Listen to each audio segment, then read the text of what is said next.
मुद्दा व मकसद इस प्रेस कॉन्फ्रेंस का क्या है आप समझ भी गए होंगे और मैं भी आगे चलकर आपको बताऊंगा। मामला बहुत ही गंभीर है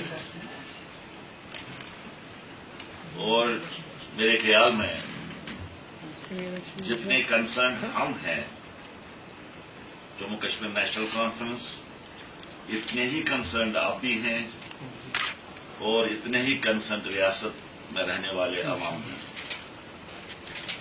आपको याद होगा कि इसी जगह हमने 14 जून को आपके साथ डिटेल में बात की थी।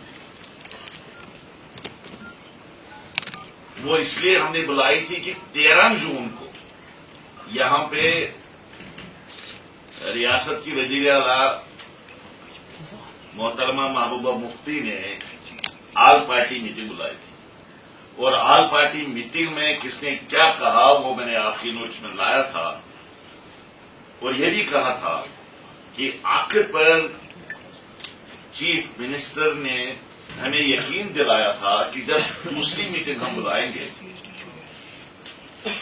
उस मीटिंग से पहले वेल इन एडवांस हम आपको जो हमने मॉडिफाइड प्रपोजल बनाया है उसकी जानकारी दे देंगे और जो तमाम रिलेटेड डॉक्यूमेंट्स हैं उनको भी आप तक पहुंचा देंगे। इसी चीज पर वहां पर वो ऑल पार्टी मीटिंग 13 जून की इख्तिताम वजीर हुई। जब दूसरी मीटिंग उन्होंने बुलाई 24 जून को, वो उस वक्त ऑल पार्टी नहीं थी, वो कंसल्टेटिव ग्रुप जिसको ये कहते हैं उसकी मीटिंग बुलाई थी। मगर बदकिस्मती से न उनका वो मॉडिफाइड प्रपोजल हम तक पहुंचा जिसका वो जिक्र कर रहे थे, न बाकी जो रिलेटेड डॉक्यूमेंट्स हैं न वो हम तक पहुंच गए।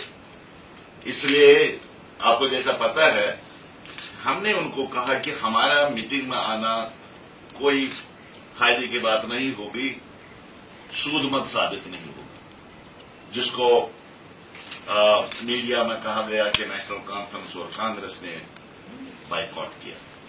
साहबा ने उसी वक्त जब हमें उसके लिए भी दावतनामा मिला उसी दिन 24 को मीटिंग थी, 24 को ही दावतनामा मिला, 12 बजे 1 बजे मुझे 4 बजे मीटिंग थी। उसी वक्त इमीडिएटली मैंने फाइनेंस मिनिस्टर साहब को खत लिखा था और खत के जरिए ये बात मैंने उसको कही थी कि इस तरह वादा था कि आप हमें डॉक्यूमेंट्स भेजेंगे, आपने भेजे नहीं इसलिए हम आ नहीं सकते क्योंकि हमारे आने का कोई मकसद नहीं होगा।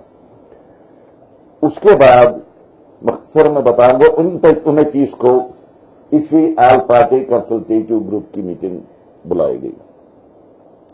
उसमें हम गए, कुछ पेपर्स उन्होंने भेजे, हालांकि हम सेटिस्फाइड नहीं थे।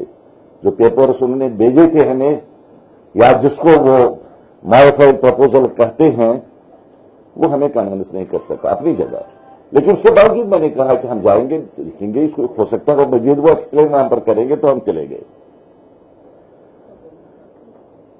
आपको याद होगा कि इस प्रेस कॉन्फ्रेंस के बाद 14 जून की प्रेस कॉन्फ्रेंस के बाद दूसरे दिन ही फाइनेंस मिनिस्टर से एक प्रेस स्टेटमेंट इशू किया था।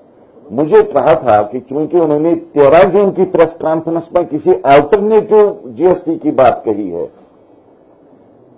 अगर उसने यहां पर कही ये बात उनको ऑल पार्टी मीटिंग में भी कहनी चाहिए थी 13 वाली। ये उनको empowered committee of state finance ministers of India जो है, जिसका मैं उनमें चेयरमैन भी पहले मेंबर था फिर चेयरमैन था, वहां पर भी कहनी चाहिए थी ताकि उसके कोई नोटिस लेता।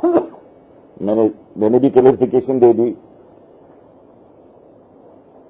लेकिन जो अब मीटिंग हुई 29 को, अभी 29 को मीटिंग हुई, आप हैरान होंगे ये सुन के कि जिस तारीख को वो मसला हमने एम्पावर्ड कमेटी में उठाया था, पहले उठाया था 28 जनवरी और 29 जनवरी 2 दिन मीटिंग हुई थी उड़ीसा में, भुवनेश्वर में। तो उस मीटिंग के मिनट्स मुझे गवर्नमेंट ने दे दिए, उन्होंने मिनट्स में से लाए थे और मिनट्स में वाजा किया गया है जो मैं आपको बताऊंगा جہاں راٹھور صاحب نے مسئلہ اٹھایا بھی تھا اور آلٹرنیٹو پرپوزل کا ذکر بھی کیا تھا.